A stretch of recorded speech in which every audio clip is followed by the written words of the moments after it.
Welcome to our channel Tally radar. నేను మీ journalist Yagnamurthy.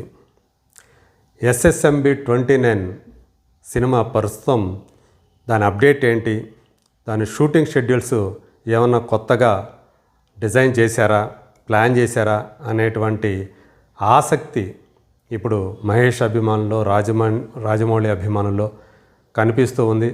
Social మీడియాలో ఆ ఎస్ఎస్ఎంబి 29 గురించి తెలుసుకోవాలనేటువంటి వాళ్ళ ఆతృత చాలా స్పష్టంగా కనిపిస్తుంది. ప్రస్తుతం మనకు అందినటువంటి సమాచారం ప్రకారం ఈ సినిమాకి సంబంధించినటువంటి నెక్స్ట్ షెడ్యూల్ టాంజానియాలో జరగబోతుంది. ఇది ఆల్రెడీ మనం ఇదివరకే చెప్పుకున్నాం. ఎందుకంటే కెన్యాలో షెడ్యూల్ క్యాన్సిల్ అయిపోయింది అక్కడ ఉన్నటువంటి పరిస్థితుల కారణంగా. సో అందు గురించి టాంజానియాలో దాన్ని ప్లాన్ చేశారు. అది కూడా ఆగస్టు 2వ వారం నుంచి అక్కడ షూటింగ్ జరగబోతోంది.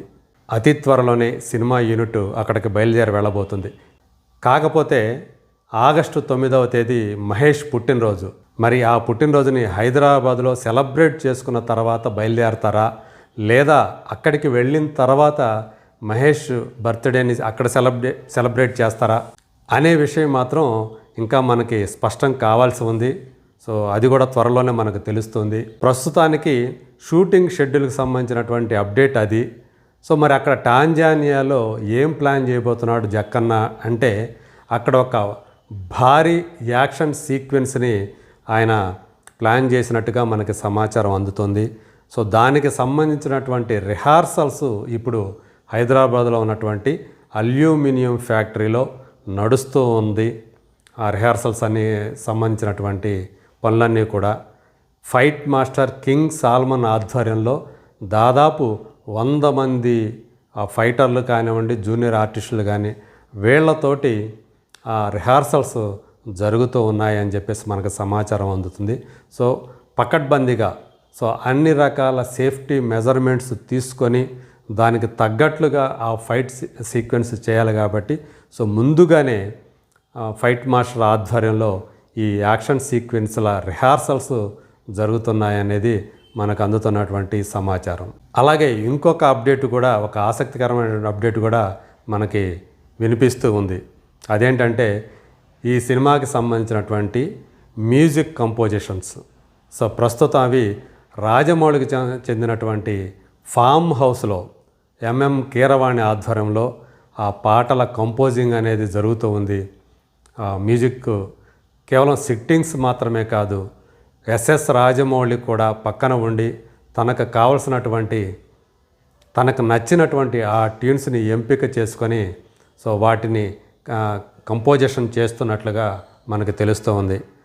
ఇప్పటి వరకు కూడా కీరవాణి ఆయన ఆస్థాన సంగీత దర్శకుడు అనే సంగతి తెలుసు.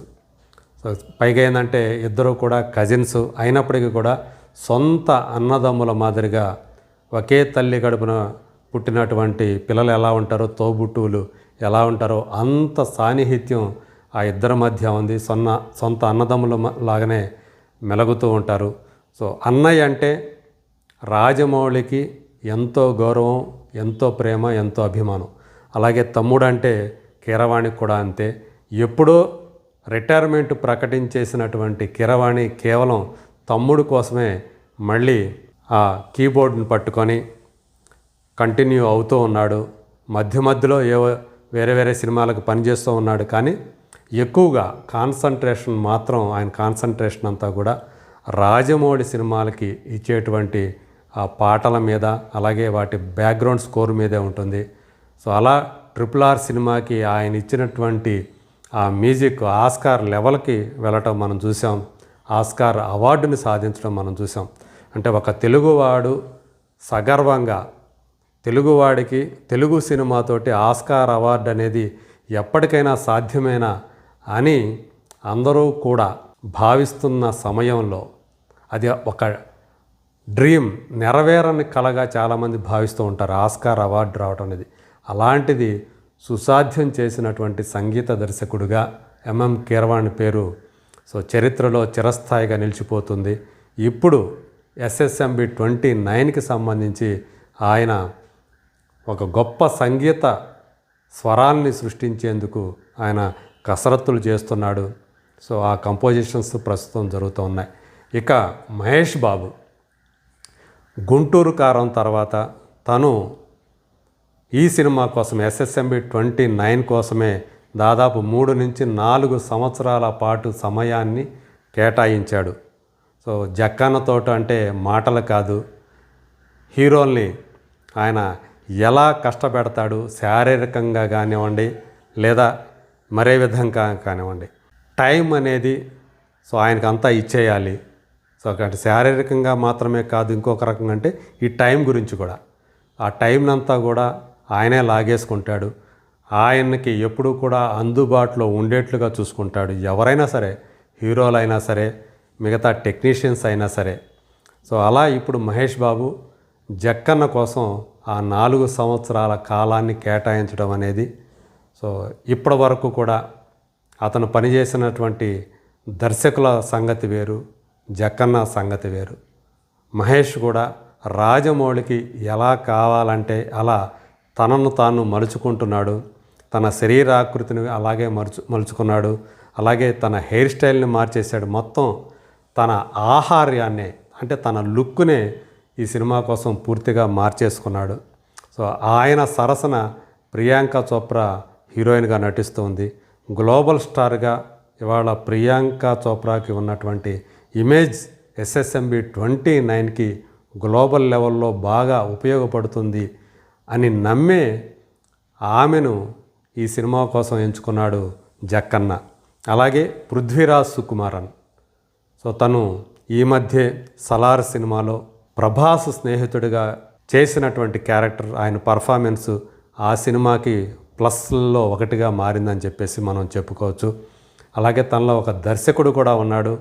ఇప్పటికే మోహన్ లాల్ కథానాయకుడిగా ఆ లూసిఫర్ అనే సినిమాని, ఆ తర్వాత దానికి సీక్వెల్గా ఎంపురాన్ సినిమాని తీసిన సంగతి మనకు తెలుసు. 2 ఒకదాని మించి ఒకటి బ్లాక్ బస్టర్ హిట్ అయ్యాయి. అలాంటి అతను రాజమౌళిలో ఉన్నటువంటి దర్శకుడిని గౌరవిస్తూ, సో తన పాత్రని సాధ్యమైనంత మేర గొప్పగా పోషించడానికి తను కూడా ఎంతో కృషి చేస్తూ ఉన్నాడు. ఈ సినిమాతోటి ఈ ముగ్గురికి కూడా గొప్ప పేరు ప్రఖ్యాతులు లభిస్తాయని చెప్పేసి వాళ్ళ అభిమానులు అయితే ఆశిస్తూ ఉన్నారు.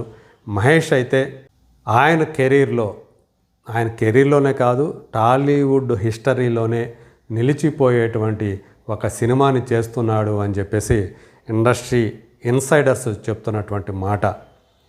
సో పైగా దానికోసం తను డూప్ సహాయం లేకుండా తన యాక్షన్ సీక్వెన్స్ని తనే సొంతంగా చేస్తూ ఉన్నాడు ఈ సినిమా కోసం. అలాగే ప్రియాంక చోప్రా కూడా, ఆమె మీద కూడా ఈ సినిమాలో చాలా యాక్షన్ సీక్వెన్స్లు ఉంటాయని చెప్పేసి మనకు సమాచారం.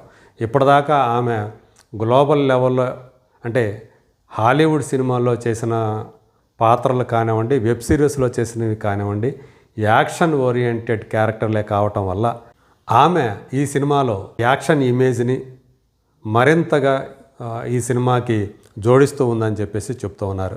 మరి చూద్దాం, SSMB 29 అనే సినిమా కేవలం మహేష్ బాబు కెరీర్లోనే కాకుండా తెలుగు సినిమా ఇండస్ట్రీలోనే ఒక మరపురాని సినిమాగా, ఒక మైల్ స్టోన్ మూవీగా అవుతుందా లేదా, let us wait and see.